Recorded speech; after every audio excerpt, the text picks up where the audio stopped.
Welcome to the late night feed, in, out, and about here on Giant TV with Ange and Rob. In studio guest Dave Rave from Teenage Head. Good to see you, sir. I'm so glad to be here. It was a nice drive getting here. I loved it. Yeah. But you've been to Niagara before. Love it. Yeah, it's second home.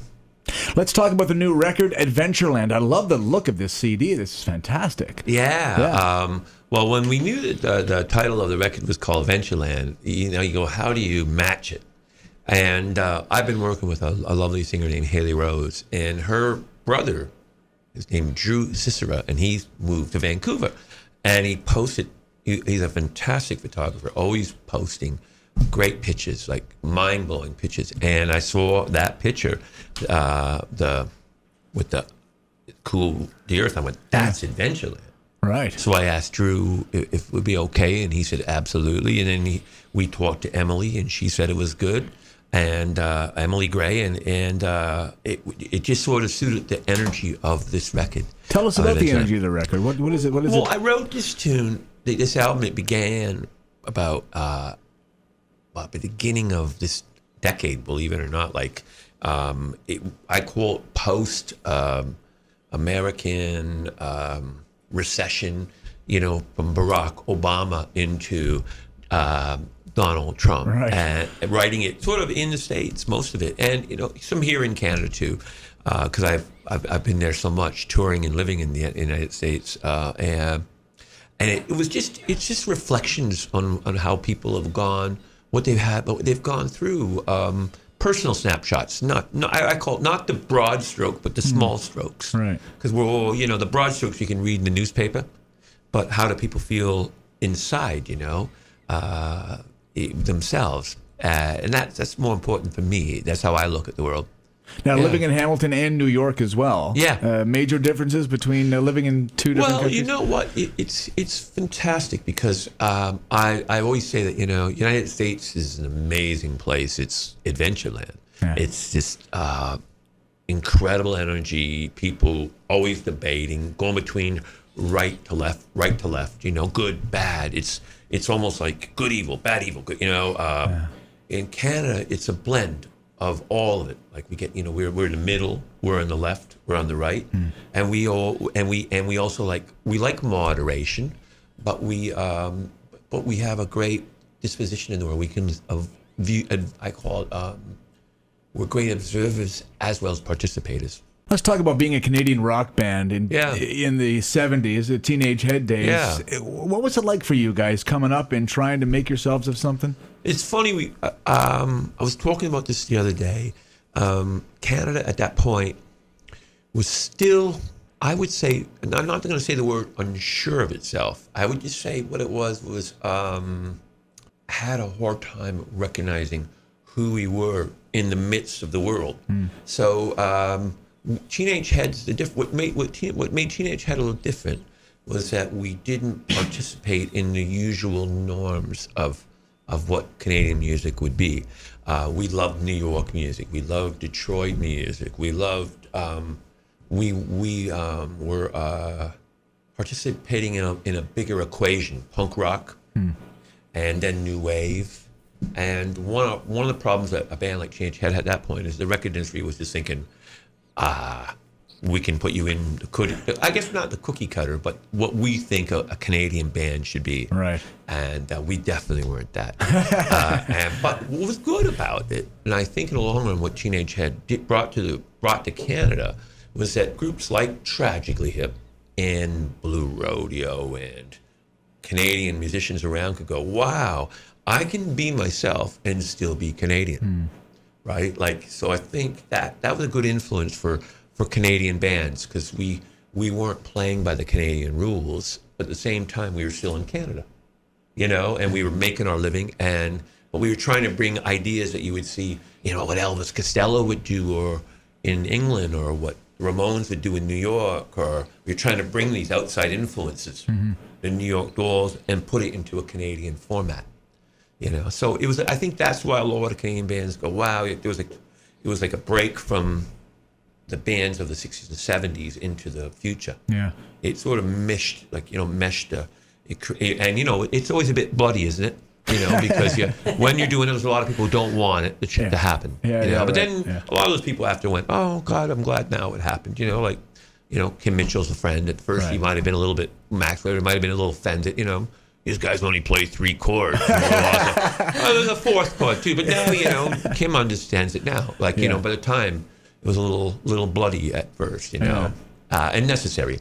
Well, at the time, you played with a lot of people as well. You didn't just stay in one band. You were myself personally, like myself, besides playing in Teenage Head, I've always been an adventure, a musical adventurer. So I went around and played a lot of music.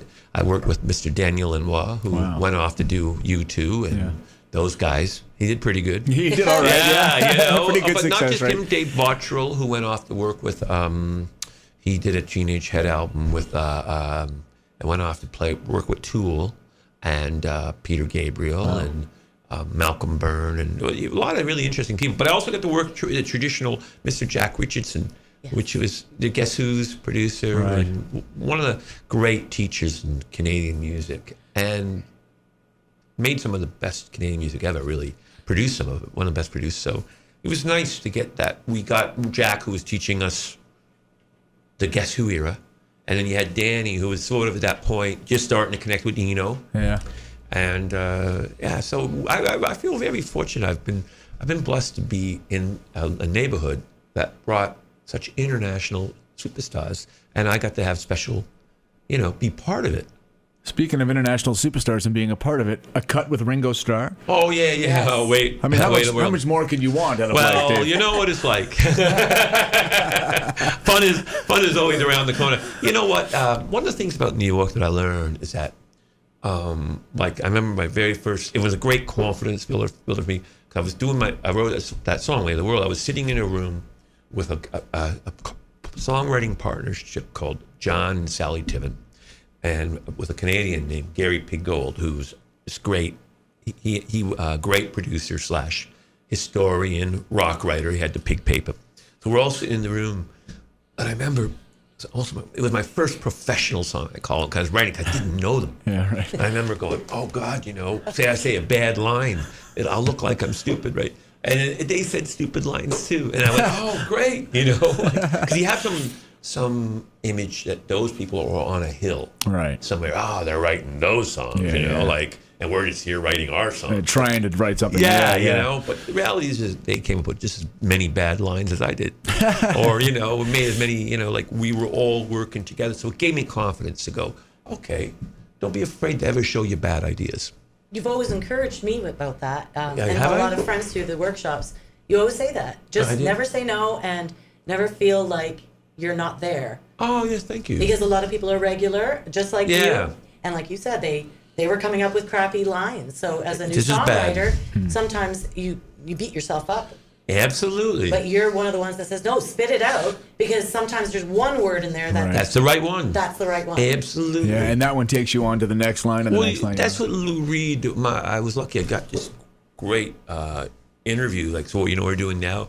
But it was sent out around the world because Lou couldn't do all the interviews, so it was like you could put the DJ could insert his part, so you'd go, Lou. So do you when you write songs, do you think of birds? Lou would answer back, no, I don't, you moron.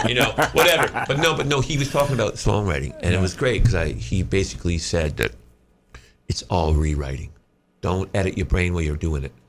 Just keep writing. Just say anything you got, The green hat. Yeah, just do it and then figure it out after. Mm-hmm. So, but anyhow, that was good. That was a good thing about New York because New York taught me there that, I call it a true ego, not a false ego. Your false ego is when you go, well, I'm in Niagara Falls. I'm better than all these idiots, whatever. But instead, a true ego is going, I'm in Niagara Falls. There's great musicians everywhere. Right. And they're worthy to listen to. And that's what New York taught me because I met so many people who I'd heard of, like, say, for example, like the drummer of, who's now, no longer, unfortunately, Tom Petty and the Heartbreakers. But I got to play with him, and he was humble. I got to play with, different people. They taught me humility. And they taught me a true ego is that you know who you are. Mm-hmm. You don't have to pretend you're anybody bigger. You're not better than him. You're just who you are. Yeah, right. You know, Wow. and there's always somebody bigger, and there's always somebody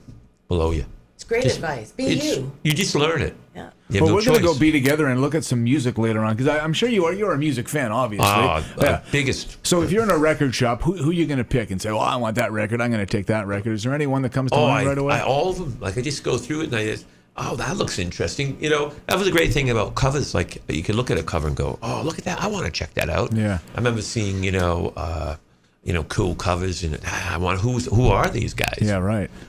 So yeah, I like to go in different sections. I like to be an adventurer. Yeah. And see what's out there, from local to international to whatever. You know, when I'm in different cities, I like to see what I'll look for a band that maybe I will hear of. Like it was interesting. We were in Philadelphia one time.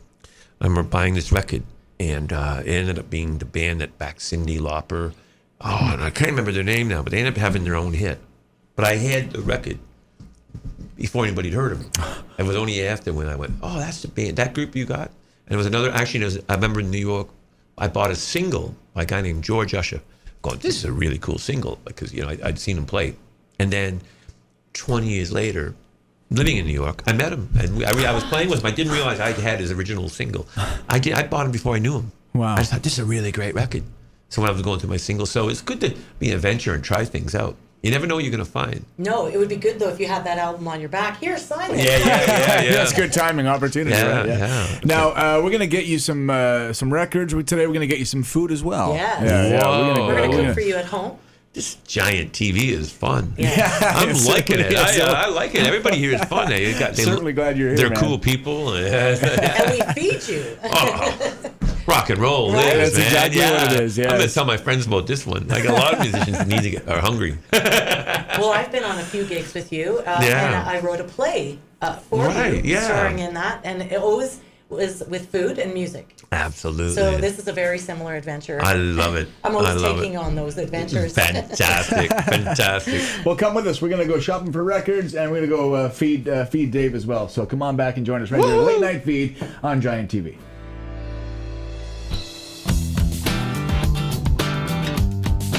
It's a Late Night Feed, in, out, and about with Ange and Rob. Our special guest, Dave Rave, as we head over to Niagara Records to look for some old Teenage Head records. You see what happens, Shane? That's awesome. Isn't that fun? That's the only one. Listen, you found yourself. Hey.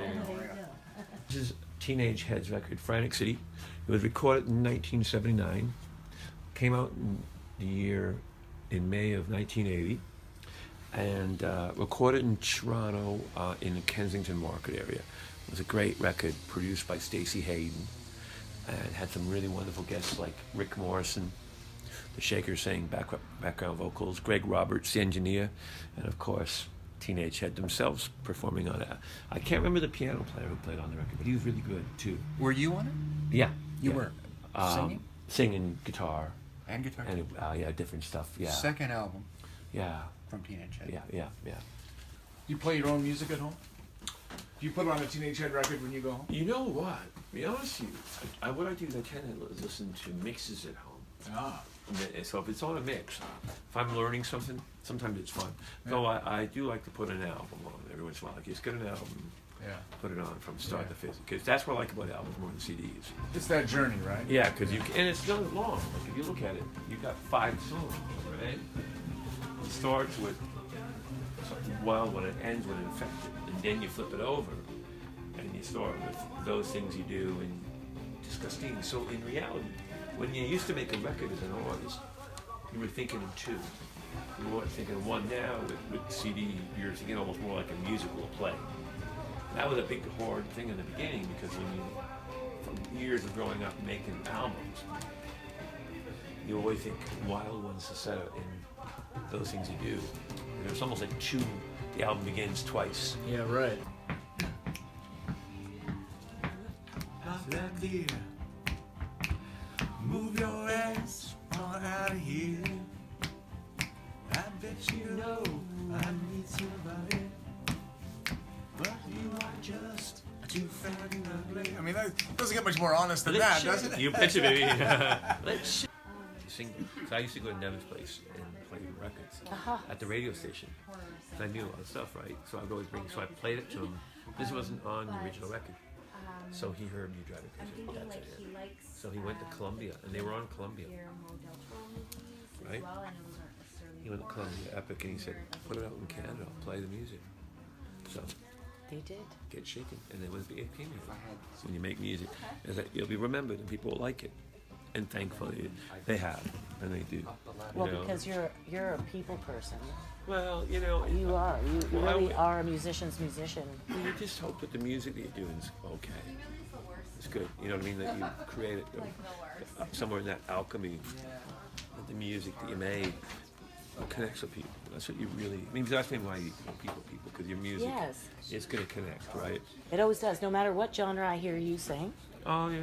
And funny enough, I have sung a Teenage Head song with you on stage, but I've never watched you at a Teenage Head concert. Oh, well, you're going to have to come now when we play out here at the warehouse. I'm definitely going to be there. It's been a wonderful afternoon spent with Dave Rave from Teenage Head here on the Late Night Feed. Dave seems to make friends wherever he goes. Join us as we sit down for a wonderful meal and reunite with some of Dave's friends at Kathy Perry's house. This is the kind of fun we've been having all day here with Dave Rave here wow, at TV. I've had a great day. I want to thank Chris from Niagara Records for having us out. Look at some great rock and roll today. What a fantastic day we've had. Thank you so much, Dave. Thank you. And Kathy and Sister Bina is here as well. Cheers. Angela, my goodness. My pleasure. Cheers, everyone. Can we look at what we've made here? Yes. So this is a meat spezzettino dish. It's just pasta linguine in different ways. We have a cream sauce with pancetta, and we have a meat sauce. It's just a standard Italian weekday meal. And we invited some friends over, and they're already here. The doorbell just rang. So to everyone at home, to you, from us at the Late Night Feed with Ange and Rob, and our special guest, Dave Rave. God bless and bon appetit. And we don't forget Kathy for having a lovely place Kathy here. Perry. Yeah, baby. I still like that song. I still like that. It's a good song, man. That's one of those journey songs, right? Yeah. It flips into that other realm. Yeah. Great. Love it. That was your biggest hit, right? Oh, this thing's fantastic. Oh, yeah. This is a very important question. No, but Over the years. Thank you so much for joining us on the Late Night Feed. Be sure to join us again.